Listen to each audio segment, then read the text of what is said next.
मेरा नाम राखी कुमारी है। मैं पठानकोट पंजाब से आई हूँ। 2012 में मेरी शादी हुई थी और 2014 फरवरी 2014 में मैं प्रेग्नेंट हुई थी और नवंबर 2014 में सीज़र से मेरे बेबी हुआ था, लड़का हुआ था। तो 2 साल के बाद जो क्या है, जब 2 साल का था उस समय मैंने उसे ब्रेस्ट फीडिंग बंद करवाई। मुझे पहले से ही दूध बहुत कम होता था। तो बेटा जब 1 महीने का था तभी मैंने उसको बाहर का दूध पिलाना स्टार्ट कर दिया था। तो 2014 में मैंने जब धीरे धीरे जब ब्रेस्ट फीडिंग बंद करवाने लगी वैसे, तो ब्रेस्ट के साइड में जो क्या है, निपल के साइड में वहाँ पे दूध एक जगह इकट्ठा होने लग गया। वहाँ पे फिर मैं जिसको प्रेस करके निकालती थी तो थोड़ा सा निकलता था, फिर वहाँ पे इकट्ठा हो जाता था बार बार। तो मैं गायनेकोलॉजिस्ट से मिलने के लिए गई तो उन्होंने कहा कि आप दूध बंद करवाने के लिए उन्होंने मुझे मेडिसिन दी कि दूध बिल्कुल बंद हो जाए ब्रेस्ट में आना। लेकिन किसी कारण से मैंने दवाई वो ठीक से ले नहीं पाई और फिर वो वही कंटिन्यूस होता रहा। वहाँ पे दूध कलेक्शन होता रहा। वो काफ़ी हार्ड हो गया था वहाँ पे, होते होते वो काफ़ी बड़ा हो गया था वहाँ पे। फिर वो हार्डनेस जो क्या हुआ, मुझे वहाँ पे खुजली होने लगी। जब वो धीरे धीरे बड़ा हो गया तो मुझे बहुत वहाँ पे इचिंग होने लगी। इचिंग होते होते वहाँ पे क्या, वहाँ की स्किन जो है ना लूज़ हो गई। खुजली होते होते वो काफ़ी बड़ा हो गया था। फिर उसके बाद क्या हुआ, स्किन लूज़ होते होते वहाँ पे एक दिन अचानक क्या हुआ, स्किन वहाँ से फट गई और उसमें से पूरा पस, बहुत सारा पस निकला। उसमें से पस निकलते कुछ कुछ पस निकला। उसके बाद मैंने उसे क्लीन कर दिया। मैंने सोचा कि बस थोड़ा सा होगा, पस निकल गया, ठीक हो जाएगा। लेकिन फिर वो कंटिन्यूसली फिर 4 5 6 दिन बाद फिर वही सेम पस बनना, पस निकलना।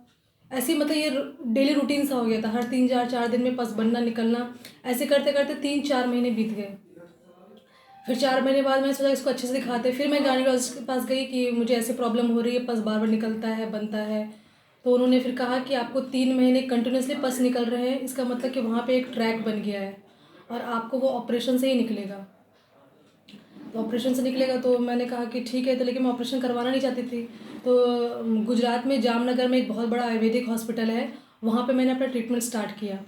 वहाँ पे एक सार सूत करके एक ट्रीटमेंट होता है जिसमें एक धागे की बत्ती जो है वो अंदर घुसाते हैं और उसके थ्रू वहाँ पे वो पस सोख के निकालता है। तो वो ट्रीटमेंट मैंने स्टार्ट किया। वो ट्रीटमेंट करवाते करवाते मुझे 1 महीने हो गए। तो वहाँ से कुछ फ़र्क तो था, कुछ फ़र्क तो मुझे लग रहा था। लेकिन क्या है कि मेरे पास टाइम नहीं था, हमारी पोस्टिंग आ गई थी। तो डॉक्टर ने कहा कि आपको काफ़ी टाइम लगेगा ये ठीक होने में, आप ऐसा करो कि ऑपरेशन करवा लो। ऑपरेशन करके वो जो नस जिसमें वो इन्फेक्शन है, जो ट्रैक बन गया, वो नस को ही निकाल देते हैं। मैंने कहा चलो ठीक है, ऑपरेशन करवा लिया। ऑपरेशन करवा के क्या हुआ, डॉक्टर ने मेरे घाव को खुला छोड़ दिया। वो पूरी नस निकाल दी और घाव पूरा खुला छोड़ दिया और कहा कि इसके अंदर कॉटन की बत्ती डाल के क्लीन करनी पड़ेगी, ऐसे ड्रेसिंग करनी पड़ेगी और उसके बाद दवाई डाल के उसको अंदर पैक करना पड़ेगा। पूरी बत्ती अंदर जाएगी दवाई के साथ और ऊपर से उसको पैक करना पड़ेगा।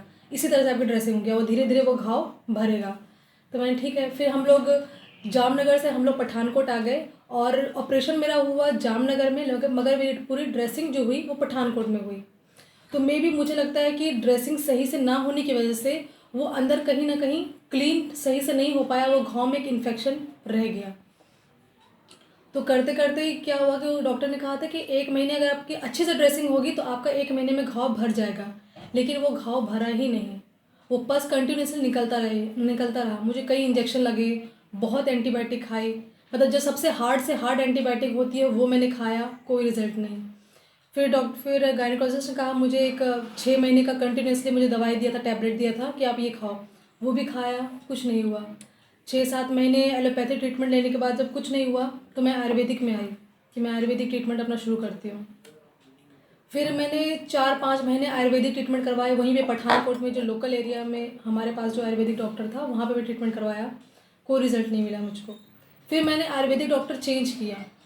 फिर मैं बिहार आई। बिहार में मैंने एक आयुर्वेदिक डॉक्टर से कंसल्ट किया, उनकी दवाई भी मैंने 3 महीने खाई, उसमें भी कोई रिज़ल्ट नहीं मिला।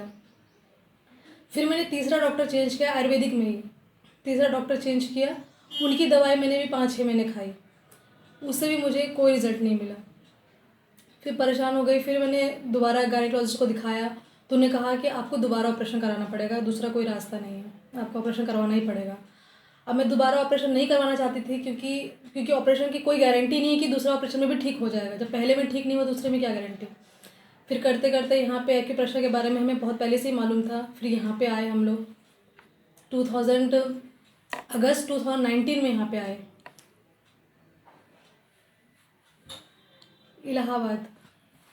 इलाहाबाद एक्यूप्रेशर सेंटर में।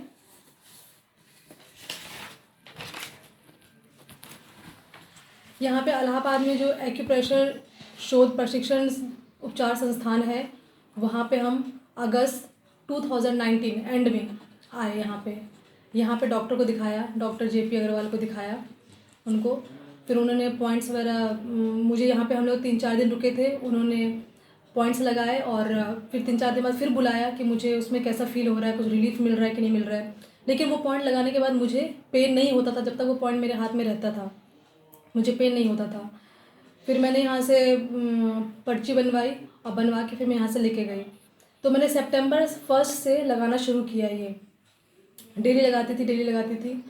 22 अक्टूबर को आखिरी बार ब्रेस्ट से मुझे ब्लड के साथ थोड़ा सा पानी, जैसे घाव में जब निकलता है ना, तो ब्लड पस तो नहीं निकला मुझे 22 अक्टूबर को आखिरी बार ब्लड के साथ पानी जो होता है वो निकला। वो मेरा आखिरी था। उसके बाद क्या हुआ, वो धीरे धीरे सूखने लगा, घाव जो धीरे धीरे सूखने लगा। लेकिन वहाँ पे एक स्वेलिंग थी, पस तो निकलना बंद हो गया, लेकिन स्वेलिंग थी। लेकिन समय के साथ साथ मैं लगाती रही और वो स्वेलिंग भी धीरे धीरे कम होती गई। आज फरवरी हो गया, आज मैं कंटिन्यूसली लगा रही हूँ। 5-6 महीने हो गए मुझको लगाते हुए, और बिल्कुल वो ठीक हो गया। बिल्कुल भी मतलब ना पस आता है ना पेन होता है, मतलब बिल्कुल कहा जाए तो 100% वो क्योर हो चुका है। और ठीक है, तो आप पठानकोट से यहाँ आई हैं और फर्स्ट टाइम आप आई थी 10/8/19 को यहाँ पे आई थी। 10/8/19 या इसके पहले भी कोई पर्चा बना था आपका? नहीं, वो उसी दिन 10/8/19।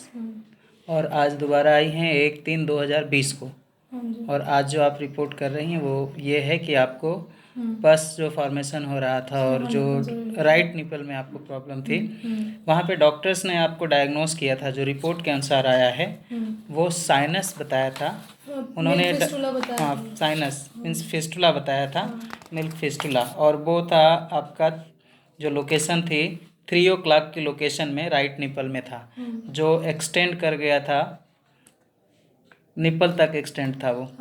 तो वो पूरी तरह से अभी ठीक है। मुख्य प्रॉब्लम आपको यही थी। मेन प्रॉब्लम यही थी। और तो ये आपका नाम राखी कुमारी है और आपने जो उपचार शुरू किया था, यहाँ का ये उपचार पर्चा है आपका। आपको जो ट्रीटमेंट दिया गया था, हाँ जी।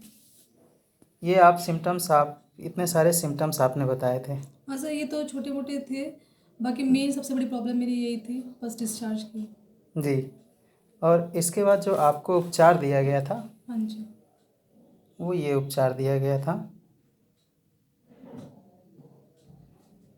आपने फिर AHL चार्ट इसका बनवाया और खुद ही आप इसको लगाती हाँ थी। जी, मैं खुद ही लगाती थी घर पे। आपकी ये रिपोर्ट है। और आज जो आप यहाँ पे रिव्यू कराई हैं उसमें बताई हैं कि आपको 100% रिलीफ है और बाकी सिम्टम्स में भी आपको काफ़ी रिलीफ है। काफ़ी रिलीफ। धन्यवाद।